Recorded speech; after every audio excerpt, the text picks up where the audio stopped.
डाक मतपत्र या पोस्टल बैलेट। इसके लिए प्रारूप 12 एवं 12 घ भरा जाता है। प्रारूप 13 ख, 13 ग एवं 13 घ क्या है, इसी पर आज ये वीडियो बनने जा रहा है। तो नमस्कार साथियों, स्वागत है आप सभी का आपके अपने YouTube चैनल विडालिया A to Z online forms में।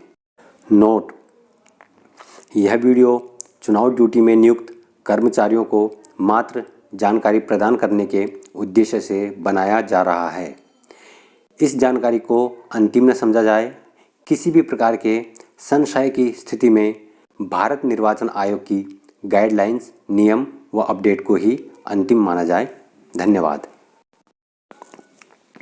ईवीएम के दौर में डाक मतपत्र की आवश्यकता अभी भी क्यों है, तो इस संबंध में यहाँ पे स्पष्ट कर देना चाहता हूँ कि डाक मतपत्र ये उन व्यक्तियों के लिए है, या तो जिनकी ड्यूटी निर्वाचन कार्य में लगी हुई है, या जिनकी आयु 80 वर्ष से अधिक है, या जो व्यक्ति दिव्यांगजन है, या फिर जो कोविड-19 से ग्रसित अनुपस्थित व्यक्ति हैं। तो ऐसे व्यक्तियों के लिए डाक मतपत्र की व्यवस्था की गई है भारत निर्वाचन आयोग द्वारा। तो यहाँ पर डाक मत के लिए आवेदन करने वाले लोक सेवकों का उनके द्वारा आवेदन पत्र प्रारूप 12 में अंकित पते पर उनके रिटर्निंग अधिकारी कार्यालय से डाक के माध्यम से एक लिफाफा प्राप्त होगा। उस लिफाफे में क्या क्या है कि उनके निर्वाचन क्षेत्र का मतपत्र होगा, यानी कि डाक मतपत्र होगा। फिर होगा प्रारूप 13 का निर्वाचक की घोषणा। फिर है प्रारूप 13 का लिफाफा, बड़ा वाला लिफाफा होगा, पहला लिफाफा। फिर प्रारूप 13 का दूसरा लिफाफा, और प्रारूप 13 घ यानी कि निर्वाचकों के लिए निर्देश, जिस निर्देश को पढ़ करके वो वोट देंगे। तो यहाँ पर है प्रारूप 12।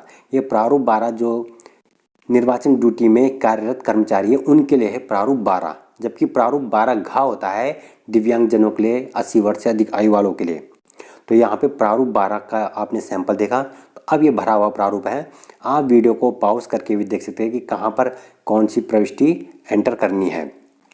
तो जैसे सबसे पहले ऊपर है कि परिस्थिति में यहाँ पे आ जाएगा विधानसभा क्षेत्र / संसदीय क्षेत्र का नाम। तो यहाँ 39 चौबट विधानसभा क्षेत्र हो गया और 02 पौड़ी संसदीय क्षेत्र हो गया।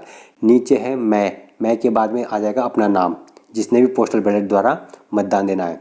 फिर यहाँ पे विधानसभा लोकसभा लिखा हुआ है, तो वहाँ पे विधानसभा को टिक कर देंगे। फिर नीचे की लाइन में कि नाम संसदीय निर्वाचन क्षेत्र, यहाँ पे संसदीय निर्वाचन क्षेत्र 02 पौड़ी आ गया।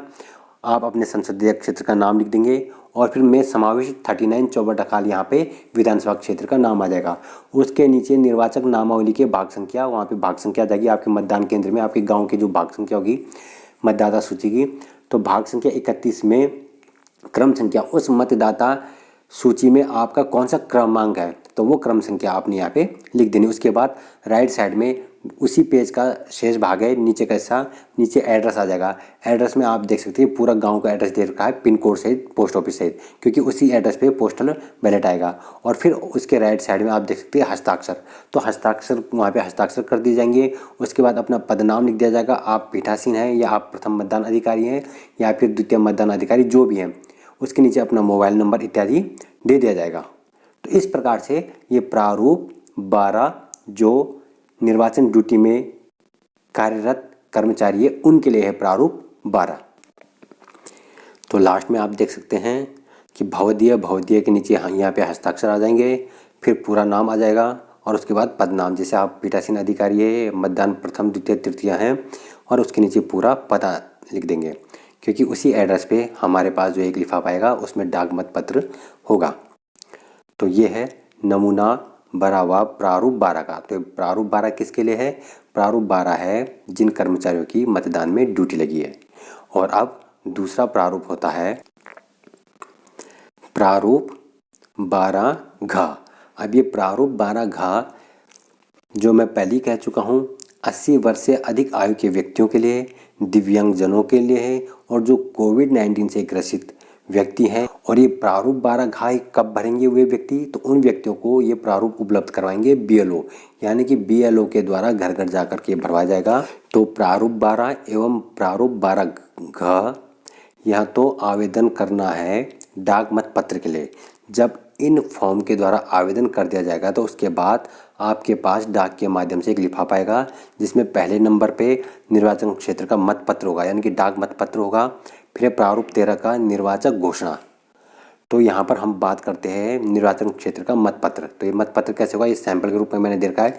सबसे ऊपर मैंने लिखा 39 चौबटाखाल विधानसभा का नाम होगा। फिर पहला जो अभ्यर्थी है उम्मीदवार, मैंने उसका नाम लिया क ख ग घ और यहाँ पे उसका मतदान चिन्ह है, ठीक है। फिर दूसरा च छ ज झ, उसका यहाँ पे मतदान चिन्ह है। तीसरा ट ठ ड ढ, यहाँ पे उसका मतदान चिन्ह है। चौथा है त थ द ध, आगे उसका मतदान चिन्ह है। तो इस प्रकार से बैलेट पेपर जब हमारे पास आएगा तो उस मतपत्र पे हमने सही का टिक या फिर क्रॉस का टिक लगा देना है। तो फिलहाल अब यहाँ पे जो दूसरा हमारे पास लिफाफा आएगा, लिफाफे में क्या क्या चीज़ होंगी, एक तो वही मतपत्र जिसका मैंने आपको अभी एक प्रारूप दिखा दिया है। दूसरा यही 13 का क्या है, निर्वाचकों के द्वारा घोषणा पत्र।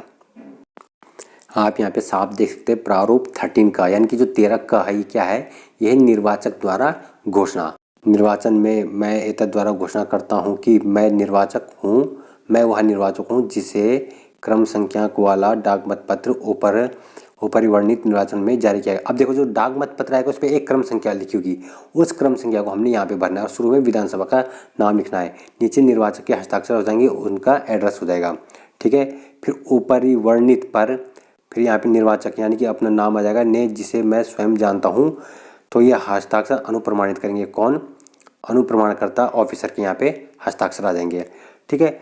तो कहने का तात्पर्य ये प्रारूप 13 का मिलेगा और उसके बाद 13 का के बाद है प्रारूप 13 ख।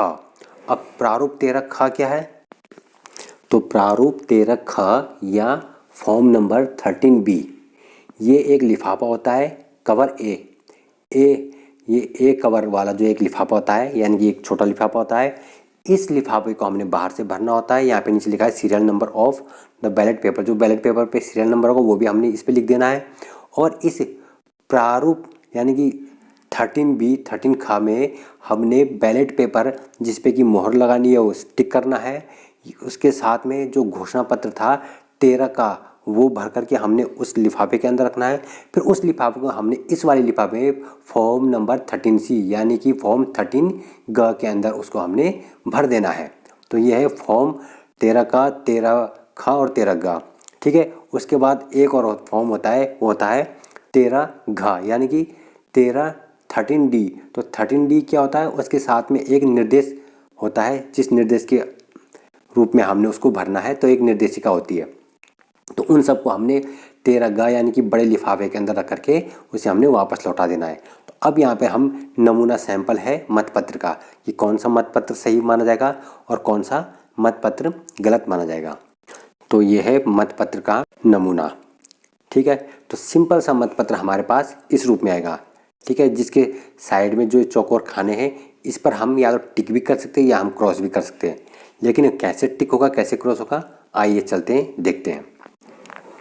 यहाँ पर आप देख सकते हैं बीच सेकंड नंबर वाले पे सही का टिक लगाए, तो ये तरीका जो है एकदम सही है और एकदम से मान्य है। यहाँ पे क्रॉस का टिक लगाया थर्ड वाले पे, तो ये भी एकदम सही है और ये तरीका मान्य है क्योंकि ये ऊपर नीचे कहीं पे भी टच नहीं है। अब तीसरा नमूना देखिए, इस नमूने में जो क्रॉस का निशान है ये आधा नीचे वाले पे है आधा ऊपर वाले पे, यानी कि सेकंड वाले पे थर्ड वाले पे, इसलिए यह तरीका अमान्य है मत देने का, ठीक है। इसमें सही का टिक लगा लेकिन ये भी दो अभ्यर्थियों को, पहले और दूसरे को, इसलिए ये भी अमान्य है। और इसमें टिक तो बिल्कुल सही है दूसरे अभ्यर्थी को, लेकिन ऊपर सबसे ऊपर आप देख सकते हैं यहाँ पे सिग्नेचर किए हुए हैं, तो सिग्नेचर से अपनी पहचान दे दी गई है, तो इसलिए ये तरीका भी अमान्य है। तो इसलिए हमें इस प्रकार से नहीं करना है, प्रॉपर तरीके के मत पत्र में हमने मत देना है, ठीक। इस चित्र के माध्यम से आप आसानी से समझ सकते हैं कि हमारे पास जो एक लिफाफा आएगा उसमें ये सारी चीज़ें होंगी उस लिफाफे के अंदर। तो हमने उसमें से मतपत्र निकालना है, उस मतपत्र पे सही का टिक लगाना है और उसके बगल में जो 13A घोषणा है इस घोषणा प्रपत्र को भरना है। इसको भरने के बाद ये घोषणा प्रपत्र 13A प्लस मतपत्र जो है जिस पे हमने सही का निशान लगाया हुआ है, ये दोनों जाएंगे 13B लिफाफे में, यानी जो 13 ख है उस 13B लिफाफे के अंदर ये उसको बोलते हैं कवर ए, उस कवर ए के अंदर ये दोनों के दोनों पैक हो जाएंगे। फिर उस 13B लिफाफे को यानी कि जो कवर ए है उस ए कवर को हम इस बड़े लिफाफे में 13C नामक जो लिफाफा है इसको बोलते हैं कवर भी। इसके अंदर हम पैक करके इसको पोस्ट कर देंगे। तो सिंपल सी चीज़ है, ये प्रोसेस है पोस्टल बैलेट का। और इस पर और डिटेल से और स्थिति स्पष्ट होगी 2 दिन बाद। 2 दिन बाद मैं इस पर और स्पष्ट से दूसरा वीडियो बनाऊंगा। जो कमियां इस वीडियो में रह जाएंगी वो सारी कमियां मैं इसमें दूर कर दूंगा, क्योंकि ये वीडियो हमारे आपके ही काम के नहीं है, बल्कि एक वीडियो हमेशा काम आने वाले वीडियो हैं। तो इनमें कोई भी कमी ना रहे, इसलिए मैं इन पर संशोधन करूँगा, जो भी संशोधन होने की संभावना होगी, और नए सिरे से वीडियो अपलोड करके हमेशा के लिए वो यूट्यूब चैनल में रहेंगे।